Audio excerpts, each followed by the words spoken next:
నమస్తే, welcome to మనతో పాటు ఉన్నారు పొలిటికల్ అనలిస్ట్ శ్రీలీల గారు. నమస్తే అండి. మనం చూసుకుంటే వైసీపీ నేతలు ఒక్కొక్కరిగా హాస్పిటల్ పాల్గొనడం కావచ్చు, లేదా ముందస్తు బెయిల్ కావచ్చు, అదే విధంగా చూసుకుంటే జైలు యాత్ర కావచ్చు చూస్తూ వస్తున్నాం. అయితే ఇప్పుడు లేటెస్ట్గా ఏంటి అంటే కొడాలి నాని హాస్పిటల్ పాలయ్యారు. అదిగాక గుడివాడ నుంచి హైదరాబాద్ నుంచి మెరుగైన చికిత్స కోసం ముంబైకి తరలిస్తున్నారని చెప్పి అంటున్నారు. సో గతంలో ఇదే కొడాలి నాని దమ్ముంటే టచ్ చేసి చూడండి, నా పైన కానీ వల్లభనేని వంశీ మీద కానీ లేదంటే మొడుకు ఇలా చాలా మంది పేర్లు చెప్తున్నారు. సో టచ్ చేశారు, జైల్లో అమ్మటే తిరుగుతూ వస్తున్నాడు వల్లభనేని వంశీ, అది మనం చూస్తూనే ఉన్నాం. సో మొత్తానికి రెడ్ బుక్ ఇంకా తెరవక ముందే గుండెపోటుని ఎలా చూడాలి, మొత్తానికి కొడాలి నాని మాటల్ని ఎలా తీసుకోవాలంటే ఏం చెప్తారు? కొడాలి నాని అనే వ్యక్తి ఒకప్పుడు ఏం చెప్పాడంటే డ్రామాలు, నాటకాలు అంటే జైల్లో పెడతారని చెప్పేసి భయం వేస్తుంది, గుండెలకి ఇంకేదో ఆయన భాష చాలా దారుణంగా ఉండేది కదా, ఇవన్నీ కూడా మాట్లాడాడు. మరి అట్లాంటి వ్యక్తి ఈ రోజున అదే డ్రామా చేస్తున్నాడా?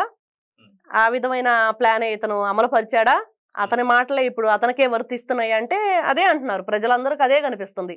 ఒకప్పుడు ఈ విధంగా మాట్లాడాడు, టచ్ చేసి చూడు ఏం జరిగిద్దా అన్నట్లు మాట్లాడారు. ఈరోజు టచ్ చేసేస్తే పాపం అతను అటు కోర్టుల చుట్టూ పోలీస్ స్టేషన్ల చుట్టూ రిమాండ్లు అని చెప్పేసి వంశీ గారు తిరుగుతున్నారు. మరి ఇతని పరిస్థితి ఏంటంటే ఈ రోజున గుడివాడలో హార్ట్ అటాక్ వచ్చిందా, హైదరాబాద్ లో జాయిన్ అయ్యారా హాస్పిటల్లో.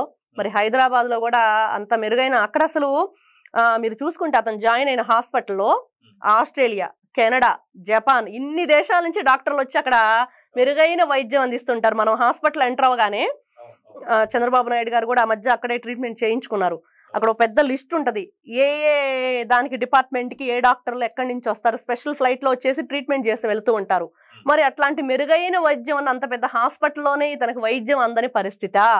ఈ రోజున అందరూ అదే క్వశ్చన్ ఏంటంటే అతనికి అక్కడ అంత మెరుగైన వైద్యం కూడా అందని పరిస్థితా? మరి ముంబై ఎందుకు వెళ్ళారు? ముంబై నుంచి ఇంకెక్కడికైనా వెళ్ళబోతున్నారా?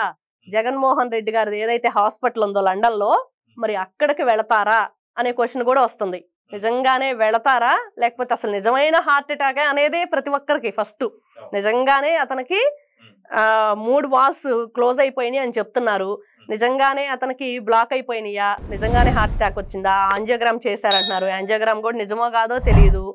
మరి ఈ రోజున రెడ్ బుక్ అనేది నిజంగానే భయపెడుతుందంటే రాజ్యాంగబద్ధంగా ఉంది కాబట్టి ఖచ్చితంగా అది ఒక దొంగ నిజంగా దొంగతనం చేస్తే భయపడాలి. చట్టానికి, న్యాయానికి, ధర్మానికి, కోర్టులకి ఎవరికైనా భయపడాలి. నిజంగా ఆ భయం అనేది ఈ రోజున ఆ దొంగల్లో కనిపిస్తుంది, అదే కనిపిస్తుంది. అయితే ఇక్కడ మనం చూసుకుంటే కొడాలి నాని గతంలో మనం చూసుకుంటే ఎన్నో విధాలుగా మాట్లాడారు. ఏదైతే ఎలక్షన్స్కి ఎన్నికలకు ముందు అది ఫలితాల రోజు కూడా ఒకవేళ చంద్రబాబు నాయుడు ఒకవేళ గెలిస్తే అంటే ఎమ్మెల్యేగా గెలిచినా లేదా ఏదైనా సరే సీఎం అయినా సరే తన బూట్లు తుడిచేస్తానని చెప్పి మాట్లాడాడు. అదే కాకుండా పవన్ కళ్యాణ్ గురించి నీచాతి నీచంగా మాట్లాడాడు. ఇవే కాకుండా లోకేష్ గారిని తన వ్యక్తిగత హననం చేస్తూ కూడా చాలా మాట్లాడాడు. సో ఇంత చేసి అదే కాకుండా మొన్న మధ్య కూడా ఏదైతే ప్రజలు మమ్మల్ని పీకేశారు, మేము వచ్చి ఏం చేస్తాము, అసలు 3 కాదు 30 కేసులు పెట్టుకున్నాను చెప్పి అన్నారు. సో ఇప్పుడు ఎలా చూడాలంటారు కొడాలి నాని మాట? 30 కేసుల 300 కేసులు అంటే ఆల్రెడీ టచ్ చేసి చూశారు. వాళ్ళ ఫ్రెండ్ వల్లభనేని వంశీ పాపం ఆల్రెడీ అసలు ఏం చెయ్యాలని దిక్కుతోచిన పరిస్థితిలో ఉన్నారు. జగన్మోహన్ రెడ్డి అందగాడని చెప్పాడు. ఆ అందగాడు ఈ రోజు చూస్తే ఏంట్రా బాబు ఆ అందగాడైనా ఈ అందగాడు అనే పరిస్థితిలో అతను ఉన్నాడు. మరి అతను అలా తయారయ్యాడు. మరి ఇతనైతే కొడాలి నాని నిజంగా భయపడ్డాడు, అదైతే క్లియర్ కనిపిస్తానే ఉంది.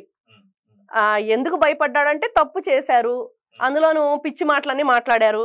టచ్ చేసి చూడండి ఎన్ని కేసులు పెడతారో పెట్టుకోండి అని. మరి ఆ కేసులు నోటీసులు ఇస్తేనేగా ఈ రోజు నీకు హార్ట్ అటాక్ వచ్చింది. మరి జైల్లోనే పెట్టాలంటే మరి ఈ రోజు నువ్వు తప్పించుకొని ముంబై వెళ్ళిపోతున్నావు.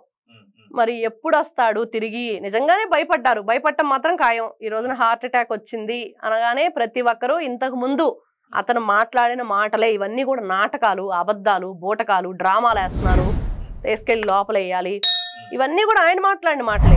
అయితే వైసీపీలోనే కొత్త స్టోరీలు వినిపిస్తున్నాయి. ఇక్కడ ఏదైతే కొడాలి నాని గుడివాడలో హార్ట్ అటాక్ రావడం కావచ్చు, హైదరాబాద్ తరలించడం కావచ్చు, హైదరాబాద్ నుంచి మళ్ళీ ముంబై టు మీరు అన్నట్టు లండన్ లో ప్రత్యేకమైన డాక్టర్స్ వాళ్ళకు ఉంటారో లేదో తెలియదు, కానీ అక్కడికి వెళ్తారేమో అనేది ఒక క్వశ్చన్ మార్క్. అయితే రెండోది పెద్దిరెడ్డి ఏదైతే జగన్ తర్వాత మళ్ళీ ఆ రేంజ్ క్యాండిడేట్ ఎవరంటే పెద్దిరెడ్డి. అది అక్రమాల్లో కావచ్చు, అవినీతిలో కావచ్చు, ఇంకో దాంట్లో కావచ్చు.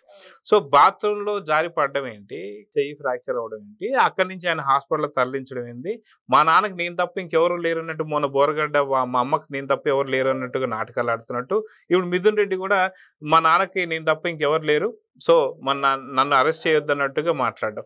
సో మొత్తానికి ఒక స్టోరీ, ఒక వ్యూహం నడుస్తుందా, ఒక కథ నడుస్తుందా అంటే ఏమంటారు? తప్పు చేశారు ఈ రోజున, మరి తప్పుకు శిక్ష పడాలని చెప్పి మరి ప్రతి ఒక్కరూ కోరుకుంటున్నారు. ఆంధ్రప్రదేశ్ రాష్ట్ర ప్రజలందరూ మా ధనాన్ని అంతా కూడా వీళ్ళు దోచుకున్నారు రాష్ట్ర ప్రజల దగ్గర నుంచి. మరి దాన్ని అంతా కూడా తిరిగి ఇచ్చేయమంటే ఈ రోజున ప్రతి ఒక్కరికి బాధ వేస్తుంది, భయం వేస్తుంది.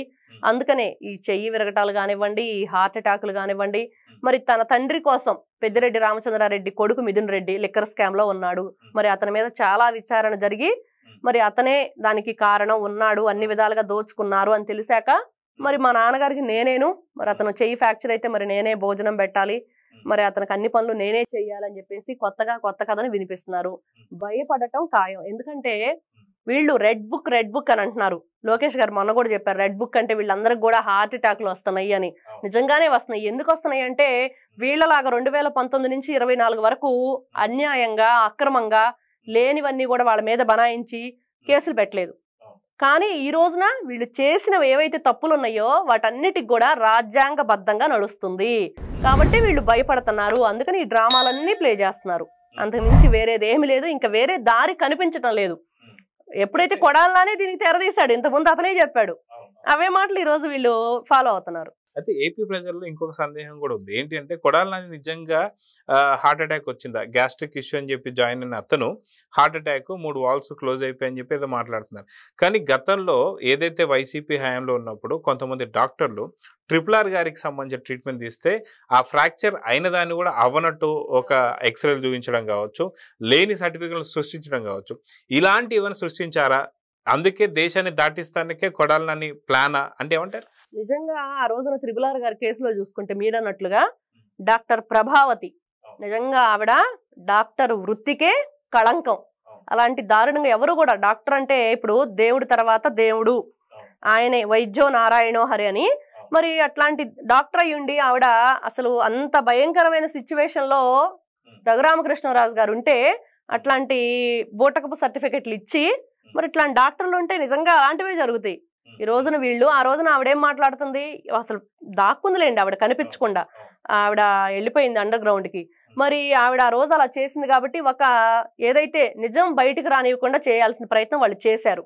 ఈ రోజున వీళ్ళు చేసిన అబద్ధాలు, ఏదైతే మోసాలు, దోపిడీలు, వీళ్ళు అరెస్ట్ అవ్వబోతున్నారంటే ఈ రోజున వీళ్ళకి మళ్ళీ ఇది కూడా ఇంకో మోసం. మరి ఈ మోసాలు నిజంగా బయటపడితే ఫస్ట్ కొడాలి నాని గారు ఎప్పుడైతే హాస్పిటల్లో జాయిన్ అయ్యారో వెంటనే ఒక 2-3 hours కి బయటకు వచ్చింది ఏంటంటే గ్యాస్ట్రిక్ ప్రాబ్లం అని చెప్పి.